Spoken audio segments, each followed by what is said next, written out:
하나님 말씀을 봉독하도록 하겠습니다. 창세기 32장 3절부터 8절까지입니다. 야곱이 세일 땅 에돔 들에 있는 형 에서에게로 사자들을 자기보다 앞서 보내며 그들에게 부탁하여 가로되 너희는 이같이 내 주 에서에게 고하라.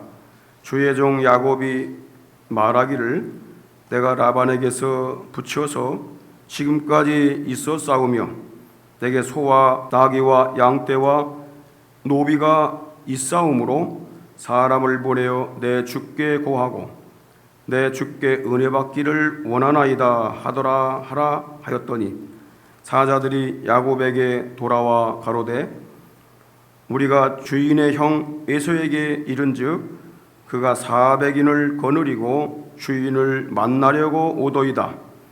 야곱이 심히 두렵고 답답하여 자기와 함께한 종자와 양과 소와 약대를 두 떼로 나누고 가로되 에서가 와서 한 떼를 치면 남은 한 떼는 피하리라 하고.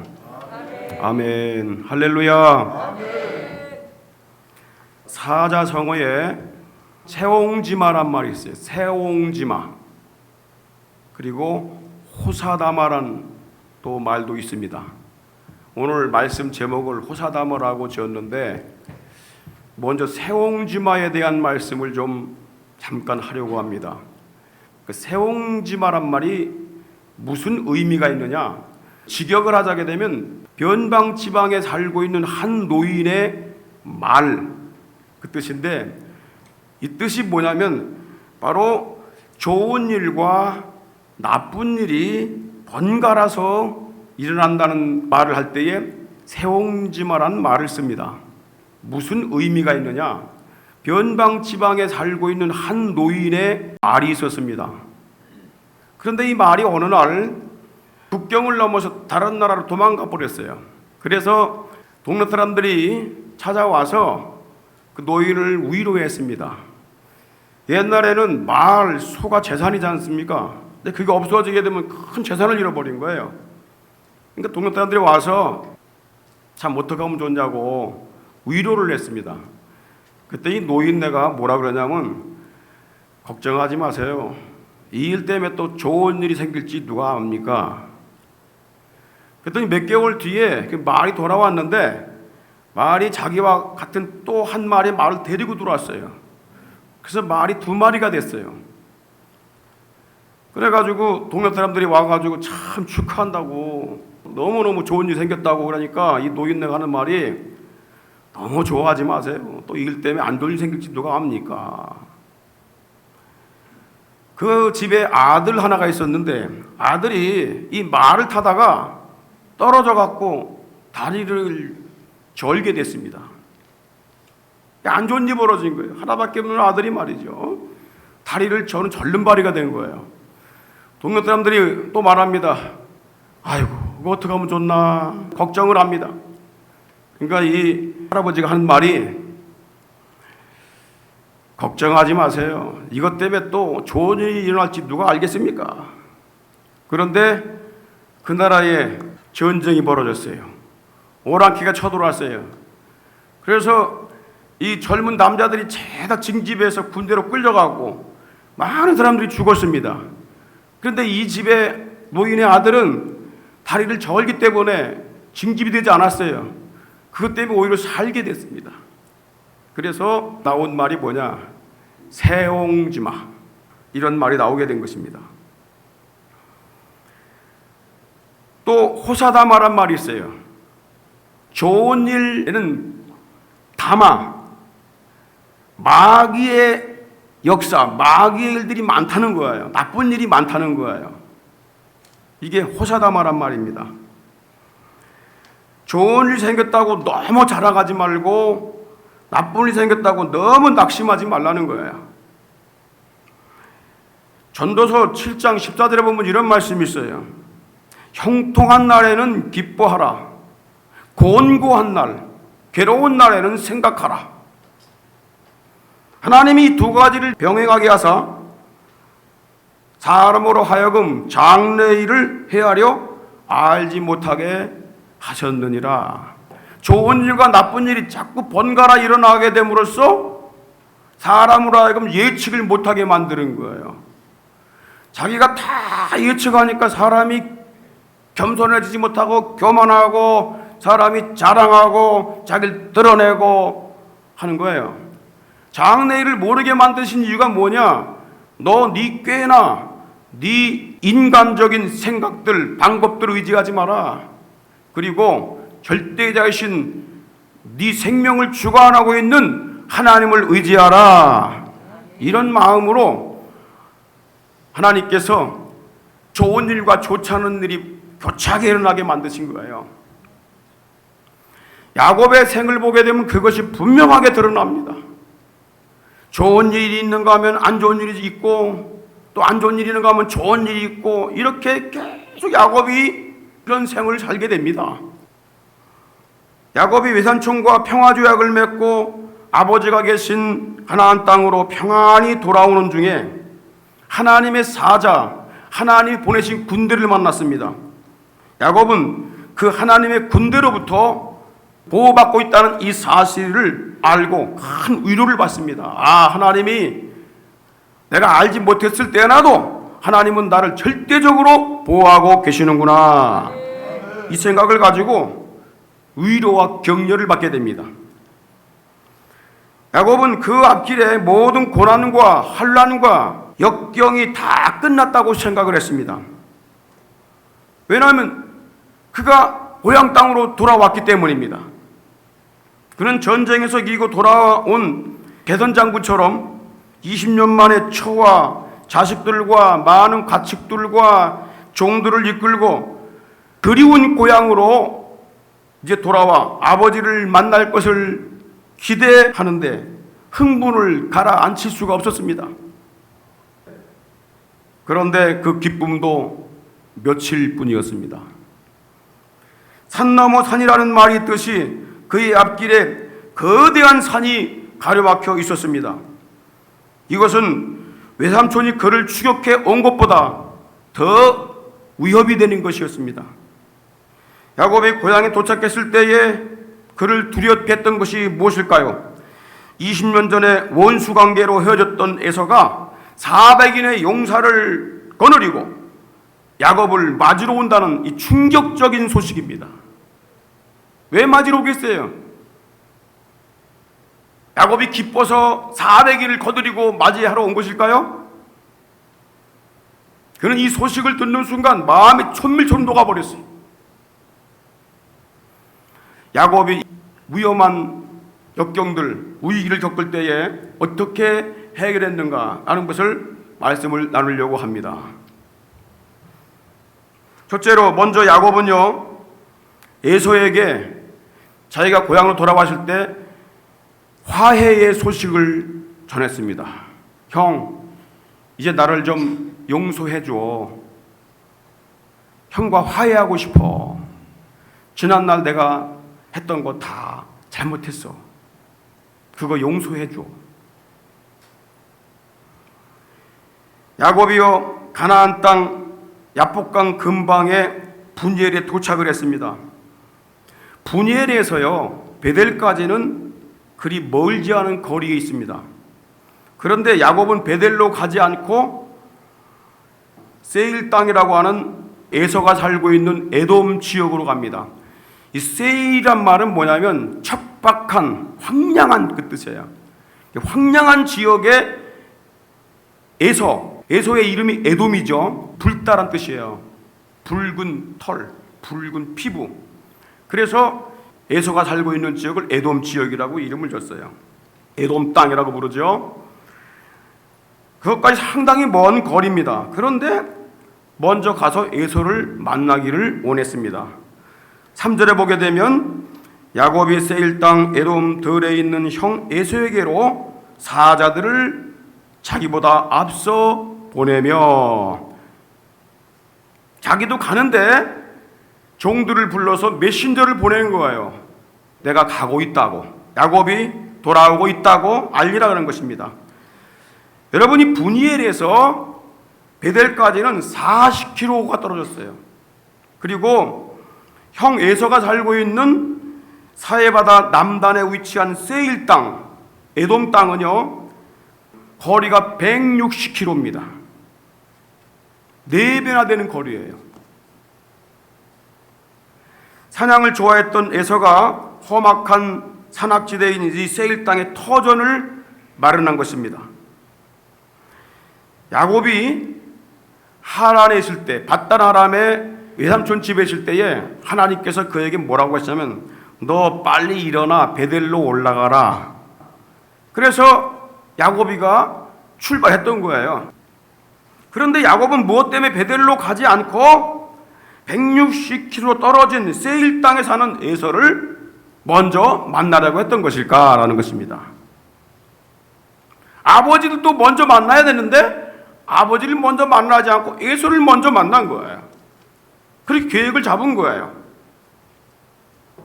이유가 뭐냐면 20년 전에 원수관계로 헤어진 형이 생각났기 때문이에요. 원수관계로 맺어진 그 안 좋은 관계가 그의 앞을 다 가로막고 있었어요. 아무리 그리운 고향에 오면 뭐합니까? 아버지를 만나면 뭐합니까? 형과의 관계가 해결 안 되게 되면 아무 의미가 없다는 걸 깨닫게 된 거예요. 그래서 이 문제를 해결하지 않으면 안 된다는 이 생각이 앞섰던 것입니다. 그러므로 그는 먼저 에서와 화해를 요청했습니다. 4절에 보게 되니까 그들에게 부탁하여 가로되, 야곱이가 자기 종들에게 부탁하는 거예요. 너희는 이같이 내 주 에서에게 고하라.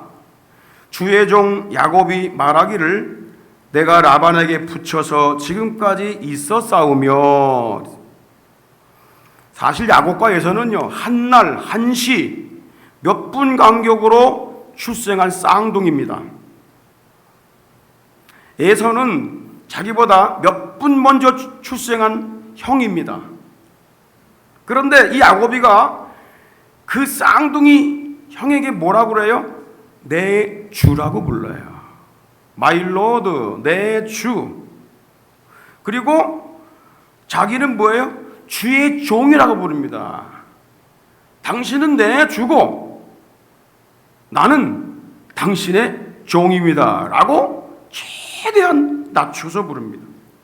이 말이 뭐냐면 형에게 용서받고 화해하기를 원한다는 의사표시입니다. 그리고 5절에 보니까 내게 소와 나귀와 양떼와 노비가 있사오므로 사람을 보내어 내 주께 고하고. 무엇 때문에 자기는 소가 있고 양떼가 있고 나귀가 있고 노비가 있고 왜 이걸 말하지요? 그 말은 이유가 있습니다. 자기가 20년 전에 형의 장자의 명분과 축복권을 가로채고 빼앗아 갔지만은 자기는 결코 아버지의 재산이나 형의 재산, 나에게 돌아올 분깃을 얻으려고 온 것이 아닙니다. 난 이미 충분히 있습니다. 아버지나 형의 재산을 되돌려 받으려고 온 것이 아닙니다 라는 것을 알리는 것입니다. 5절 끝에 보게 되면 이렇게 야곱이가 간구를 합니다. 내 주께 은혜 받기를 원하나이다.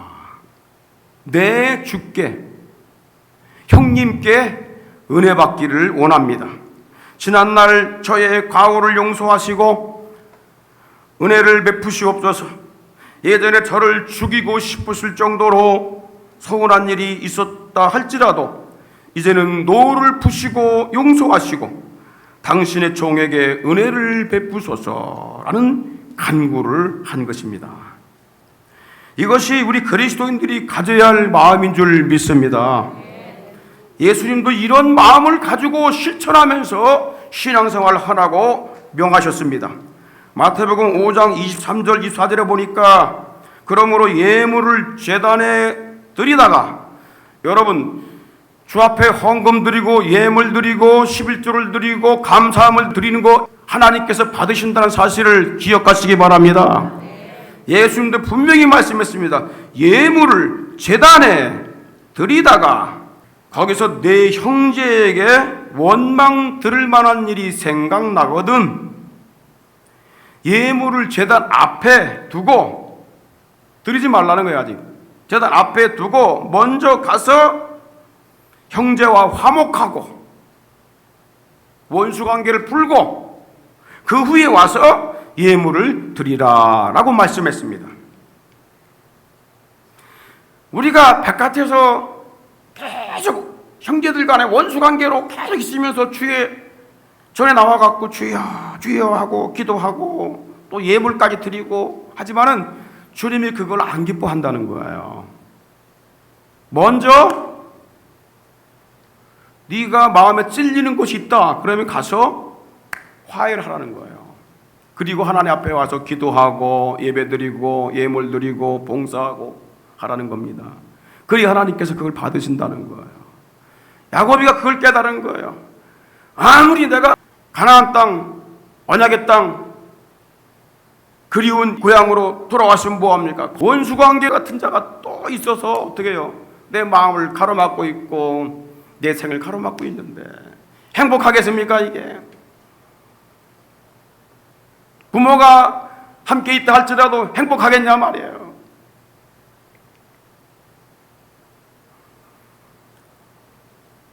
하나님과 동등됨의 위치를 가지고 계셨던 예수님은 죄인과 화평하시려고 종의 모습으로 세상에 오셨다고 했습니다.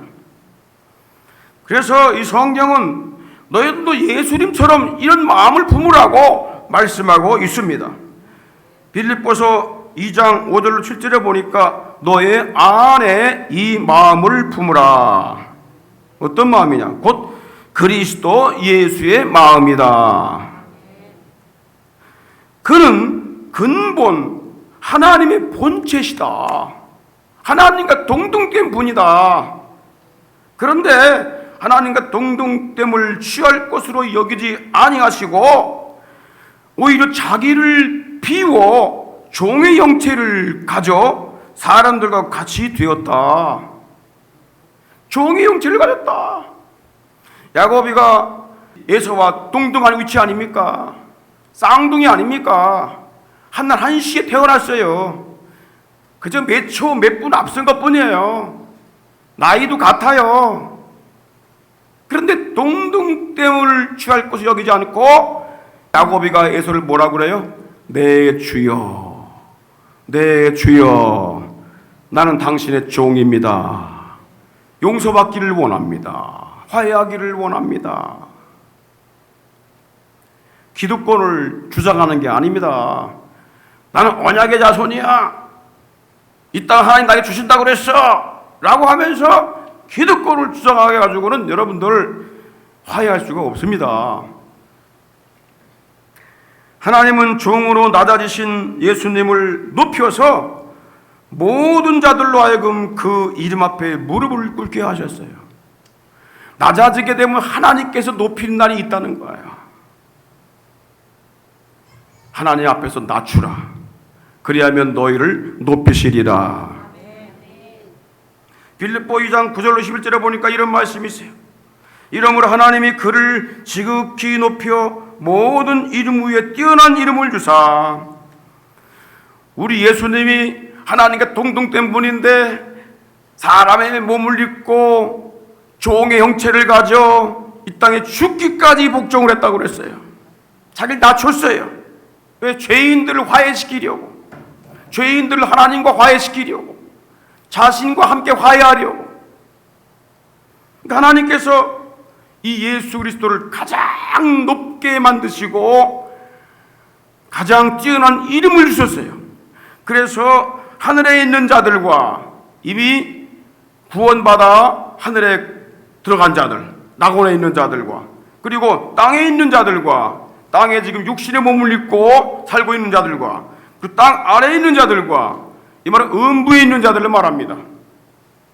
예수를 안 믿고 믿음을 갖지 않고 돌아간 음부에 있는 자들, 그 모든 자들이 다 예수 이름 앞에 무릎을 꿇게 하셨다고 했어요. 그래서 모든 입으로 예수 그리스도를 주라 시인하여 하나님 아버지께 영광을 돌리게 하셨느니라. 여러분, 하나님은 우리를 화해자로 부르셨다는 걸 기억해야 됩니다. 천국의 상속자가 된 성도들은 자신을 낮추며 화해하는 삶을 살아야 한다는 거예요. 하나님은 자신을 낮추고 복종하는 자를 때가 되면 높이신다고, 영광스럽게 하신다고 말씀을 했습니다. 두 번째, 야고비가 화해 소식을 전했는데 돌아온 게 뭐냐? 가장 두려운 소식이 돌아왔어요. 종들이 돌아와서 이렇게 말합니다. 6절에 사자들이 야곱에게 돌아와 가로되 우리가 주인의 형 에서에게 이른즉 그가 400인을 거느리고 주인을 만나려고 오도이다. 이 소식은 야곱에게 있어서 외삼촌이 따라오는 것보다 더 큰 위협이 되는 소식이었습니다.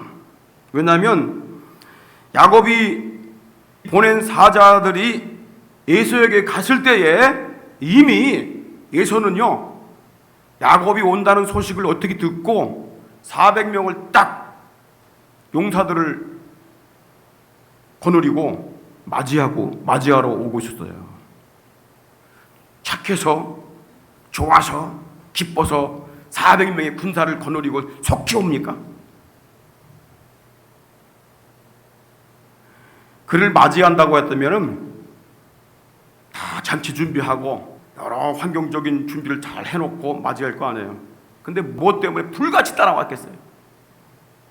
아브라함이요, 메소포타미아의 그 엘람 왕, 그 네 나라가 신범이 왔죠. 엘람 왕이 와가지고 아브라함의 조카 롯을 붙들어 갔습니다. 그래서 아브라함이 밤에 318명의 군사들을, 종들, 훈련된 종들을 거느리고 가가지고 어떻게 했어요? 그들을 쳐부셨지요. 그리고 조카를 구해냈습니다. 그런데 이 에서는 400명의 용사들을 갖고 있어요. 강력한 족장이었어요. 400명을 거느리고 있는 이 에서가 160km가 떨어진 먼 거리에서 야곱을 맞이하러 온다는 소식을 들은 이 야곱의 마음, 간담이 서늘했던 거예요. 야곱은 화해하는 마음으로 에서를 내 주라고 높이고 자신을 주의 종이라고 낮추며 용서의 은혜를 받기를 간구했는데 죽음을 피할 수 없는 위기를 맞이하게 된 것입니다. 야곱은 군사도 없기 때문에 싸울 수도 없습니다. 외삼촌과 돌무더기를 세우고 서로 침범하지 않기로 미스바 언약을 세웠기 때문에 다시 바단 아람으로 외삼촌 있는 곳 돌아갈 수도 없습니다. 야곱이 참으로 진퇴양난의 위기에 처했습니다. 앞으로 갈 수도 없고 뒤로 후퇴할 수도 없고 어떻게 해야 됩니까? 야곱의 생을 보게 되면 참 고난을 많이 겪었다는 걸 우리가 알 수 있어요. 그렇다면 야곱이 재산을 상속받으려고 하는 것도 아닌데 에서가 무엇 때문에 야곱을 저지하기 위해서 400인의 군사를 거느리고 오는 것일까요? 왜? 이걸 알려면은 20년 전의 일로 거슬러 올라갑니다. 창세기 28장에 보게 되면 아버지가 에서를 속인 이 야곱을 갖다가 멀리 떠나보내요. 바단 아람으로 떠나보내요. 떠나보내기 전에 축복 기도를 합니다. 야곱에게 마지막 축복 기도를 해요. 근데 마지막 축복 기도 하는 것을 에서가 가만히 엿들어요. 내 장자권을 뺏은 야곱에게 무엇을 주려고 하는 것일까? 이렇게 살펴보려고 엿들어요. 무슨 축복을 하나 엿들어요. 근데 이렇게 축복을 내립니다. 창세기 28장 4절에 보니까 아브라함에게 허락하신 복을 내게 주시되 너와 함께 내 자손에게 주사 너로 하나님이 아브라함에게 주신 땅 곧 너의 우고하는 땅을 위협으로 받게 하시기를 원하노라. 이게 아버지가 야곱에게 한 축복 기도입니다. 장자에게, 상속자에겐 축복 기도입니다. 그러니까 이 축복 기도를 에서가 듣고 깨달은 게 있어요. 상속자는 재산이나 양떼나 재물을 상속받는 것이 아니로구나. 조상들에게 약속하신 가나안 땅을 기업으로 받는 것이 상속자가 받는 복이로구나라는 걸 깨닫게 돼요. 그러므로 에서는 야곱이가 20년 만에 가나안 땅을 오는데 이 땅을 기업으로 받으려고 오는구나 라는 걸 깨닫게 된 거예요. 그래서 그걸 받지 못하도록 저지하기 위해서 400명의 군사를 거느리고 야곱을 만나러 오는 것입니다. 왜냐하면 자기의 터전을 뺏길 것을 두려워했기 때문에 그런 거예요. 자기도 강력한 부족이 되어서 이 가나안 땅까지, 근방까지 다 차지하고 싶은 욕망이 있었는데 야곱이가 와가지고 그걸 차지한다고 그러면 이거 어떻게 되냔 말이야. 이 가나안 땅이 여러분 어떤 땅입니까? 여기 금이 나옵니까? 보물이 나옵니까? 젖과 꿀이 흐릅니까? 왜 하나님이 가나안 땅을 야곱에게 기업으로 주시려고 했던 것일까요? 이 가나안 땅은요, 여호와 하나님이 세상을 구원하실 하나님의 아들 구원자 예수 그리스도를 보내실 언약의 땅이었기 때문입니다. 하나님이 죄인을 구원할 구원자를 하나님 나라에서 보내시는데 세상 어딘가를 보내야 되는데 어디로 보내기로 하셨냐면 가나안 땅, 언약의 땅을 삼고 그곳에 보내시기로 작정했던 거예요. 그래서 하나님께서 아브라함을 부르고 그 땅을 주겠다, 이삭을 부르시고 그 땅을 주겠다, 야곱을 부르시고 그 땅을 내 후손에 주겠다, 유다 지파를 불러서 이 땅을 주겠다. 결국 하나님께서 이 약속대로 그리스도를 그 땅에 보내시는 겁니다. 에서가 야곱을 저지하고 막는 것은 하나님이 예수 그리스도를 보내시기로 언약하신 약속의 땅을 야곱으로 하여금 받지 못하도록 막는 것이라고 할 수 있습니다. 미리 막는 거예요.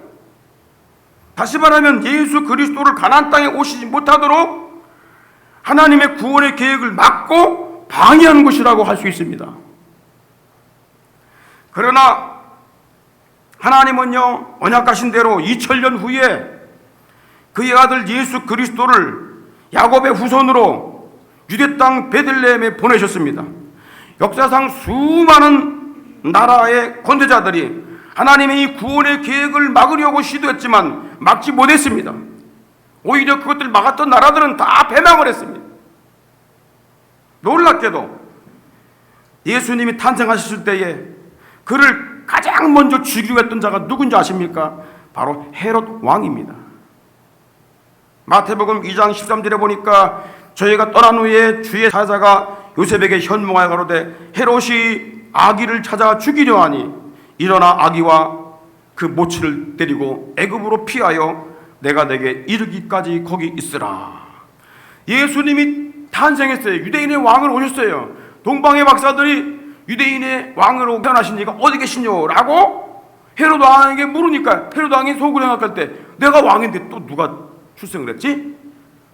그리고 이 헤롯 왕이 예수를 죽이려고 군사들을 풀어서 2살 이하 되는 어린이들을 다 죽여버립니다. 그 전에 하나님께서 요셉에게 헤롯이 그 아들을 죽이려고 하니, 예수를 죽이려고 하니 빨리 도망가라. 그래서 애굽으로 피신하게 됐던 거예요. 헤롯이 누굽니까? 에서의 후손입니다. 에서의 직계 후손입니다.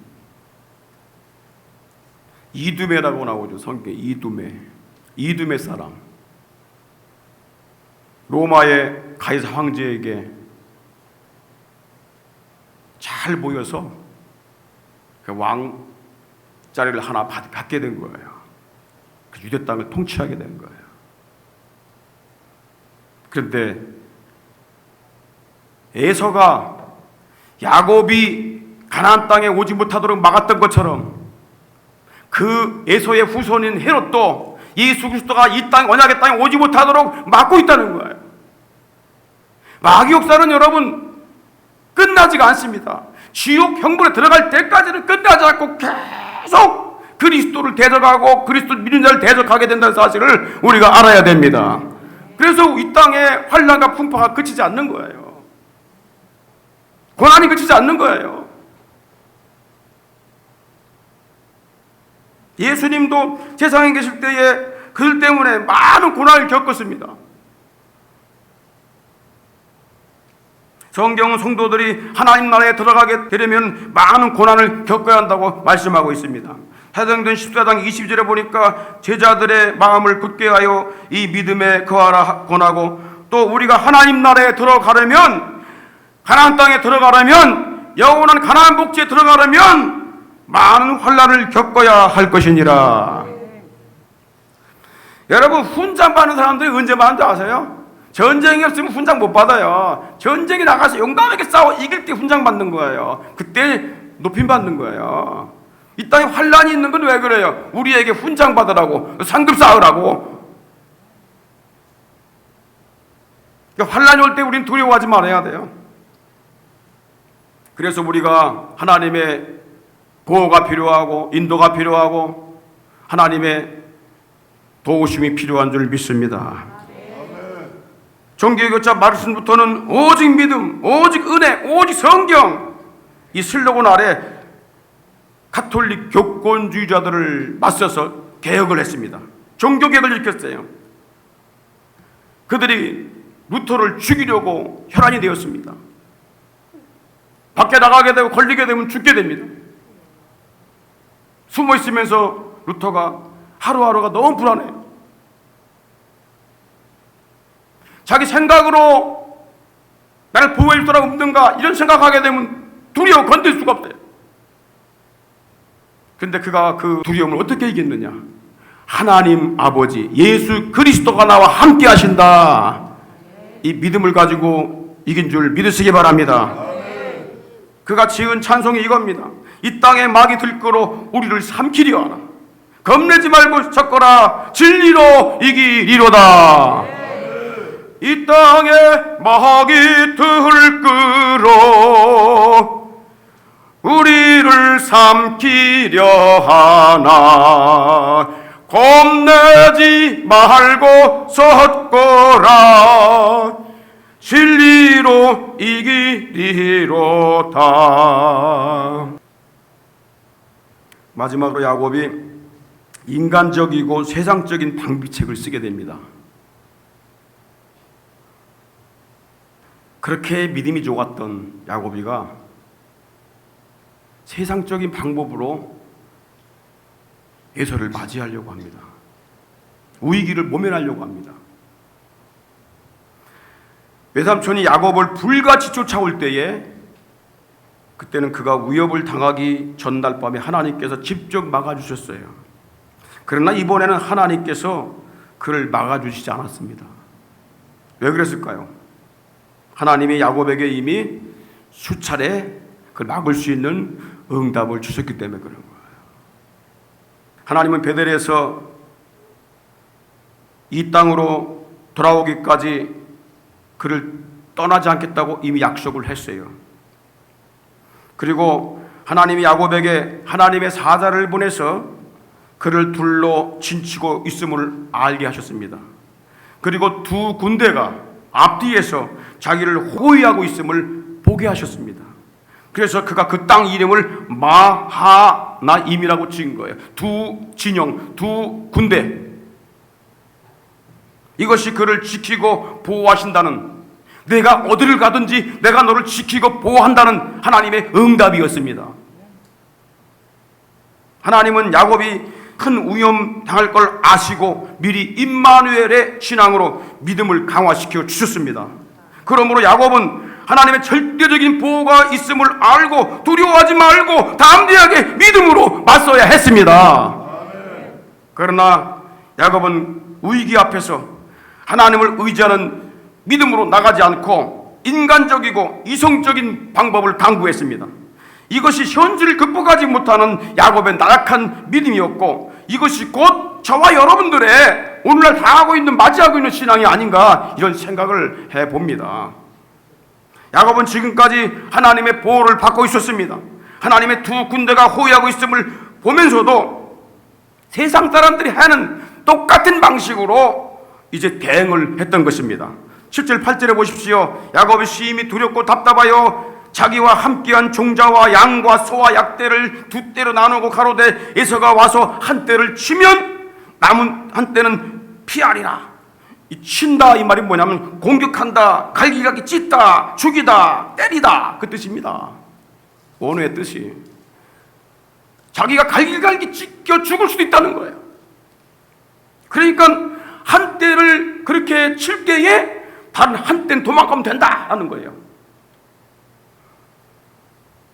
오늘 말씀해 보게 되면 심히 두렵고 답답하여, 심히 두렵다고 했어요. 심적 상태를 말해주고 있는 것입니다. 그가 어떤 상태인가? 간담이 서늘해졌던 거예요. 20년 전에 형을 속였던 죄의식과 그리고 400명의 용사를 거느리고 빠르게 다가오고 있는 그 위협에 대하여 절망하는 이 상태를 보여주고 있습니다.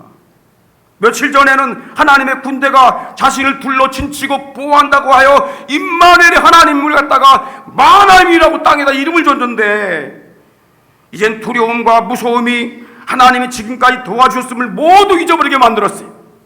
사람을 두려워하게 하는 것이 무서운 것이 아니라 두려워하는 것이 무서운 것입니다. 우리를 두려워하게 하는 것이 무서운 게 아니에요. 내가 두려워하는 자체가 무서운 거예요. 그게 문제입니다. 세상엔 두려워하게 하는 것들이 얼마나 많습니까?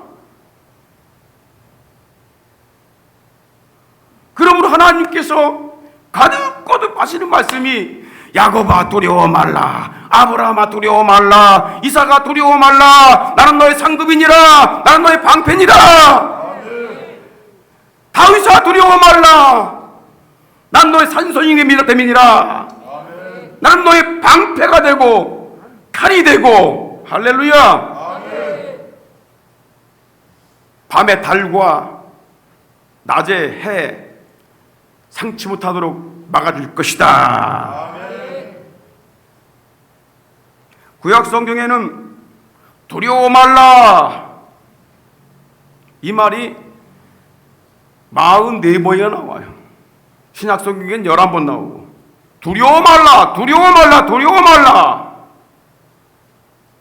하나님께서 일주일에 한 번씩 두려워 말라는 거예요. 일주일, 월요일 시작할 때마다 또 일주일간 또 세상에 나가서 싸울 텐데 두려워 말라, 두려워 말라, 겁내지 말라, 놀라지 말라. 할렐루야. 야곱이 두려움을 갖게 된 것은 하나님의 보호가 없었기 때문에 아니에요. 하나님이 약해서가 아닙니다. 그분의 인도와 보호에 확신하는 마음이 부족했기 때문에 그런 것입니다. 믿음이 없었기 때문에 그런 거예요. 며칠 전까지는 분명히 놀라운 광경 봤어요. 마나임이라고 자기가 이름까지 줬어. 그 땅 이름을 갖다가 두 군대가 나를 보호하고 있구나. 그런데 며칠 뒤에 이런 일이 벌어지게 된 거예요. 위기가 왔을 때에 기도와 간구를 하지 않는 것은 아직도 하나님을 모르고 있기 때문입니다. 무언가 믿는 구석이 있는 사람 당당하잖아요. 하나님이 모든 문제의 해결자이심을 알면은 문제 닥쳤을 때에 담대하게 그분께 도움을 요청하게 될 수밖에 없는 것입니다. 주님은 감정이나 이성이나 자신을 의지하는 인간적인 방법으로 살아가는 것을 원치 않습니다. 오직 믿음으로 담대하게 간구하며 의지하기를 원하십니다. 왜 그렇지요? 하나님을 의지하고 행하는 믿음의 결과를 통해서 하나님 아버지가 영광을 받으시기 때문입니다. 베드로가요, 자신의 의지와 힘을 믿고 주님을 절대 떠나지 않겠다고 작정을 합니다. 맹세합니다. 그런데 그 맹세한 그날 무너져 버렸어요. 누가복음 22장 33절에 보니까 저가 말하되 주여 내가 주와 함께 오게도 감옥에도 가겠고 죽는데도 가기를 준비했습니다. 이것은 믿음의 근거인 결단이 아니고 인간적인 감정에 의한 결단입니다. 베드로는 그날 밤 자기에게 일어날 일도 모르고 장담을 한 거예요. 그러나 베드로의 실패를 알고 계셨던 주님이 그에게 일어날 일을 미리 말씀해 줬어요. 원래 미리 말씀해 주면 안 좋은 건데, 근데 미리 말씀해 주셨어요. 누가복음 22장 34절에 가라사대 베드로야, 내가 내게 말하노니 오늘 닭 울기 전에 내가 3번 나를 부인하리라. 기가 막힌 말씀을 하신 겁니다. 차라리 말씀 안 해줬으면 좋았을 걸. 미리 말씀을 했어요. 너 이렇게 될 것이다. 그날 밤 베드로는 주님을 3번씩 모른다고 부인하는 이 실패를 경험하게 됩니다. 베드로의 실패를 알고 계시던 주님께서 먼저 베드로에게 해결책을 알려주셨어요. 미리 알려주셨어요. 주님은 미리 알려주셔. 해결책을 알려주셔. 방비책을 주신다고 말이에요. 베드로에게 뭐라고 줬을까요? 누가복음 22장 31절로 32절 보니까 시몬아 시몬아 보라, 사단이 밀가부르듯이 너희를 청구했다. 너만 청구한 것이 아니라 이 제자들을 다 밀가부르듯이 너희를 청구했어. 너희를 끌고 가려고 해. 넘어뜨리려고 해. 그런데 내가 너희를 위하여 믿음이 떨어지지 않기를 기도하였노니 너는 돌이킨 후에 네 형제를 굳게 하라 그랬어요. 방비책이 뭡니까? 예수님이 방비책을 미리 갖고 계셨어요. 그들은 기도하지 않고 계속 잠만 잤어요. 기도가 없었어요. 신앙생활 하는데 기도가 없으면 여러분, 내 말뿐입니다. 생각뿐이고 감정뿐입니다. 이길 수 있는 힘이 없어요. 그래서 누군가가 기도해 줄 수 있는 사람이 필요한 거예요. 제자들은 예수님께서 기도를 해 주었습니다. 믿음이 떨어지지 않기를 기도를 해 놨다. 겟세마네 동산에서 너희를 위해 내가 기도를 했어. 너희들이 넘어질 거야. 기도가 없었기 때문에 넘어지는 건 분명해.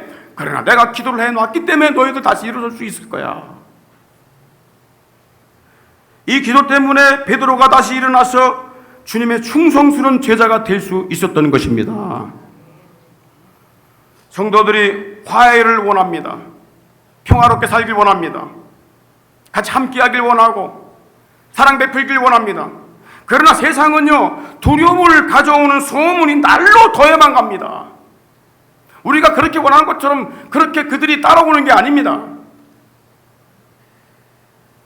그래서 시편 50편 15절에 이렇게 말씀합니다.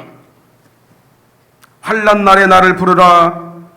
내가 너를 건지리니 내가 나를 영화롭게 하리라. 할렐루야. 이 땅에 환난 풍파가 끊이지 않는다는 거예요.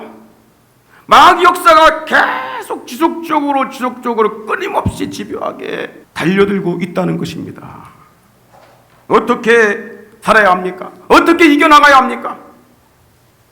우리 성도들은 믿음으로 드리는 기도로 헤쳐나갈 수 있기를 바랍니다.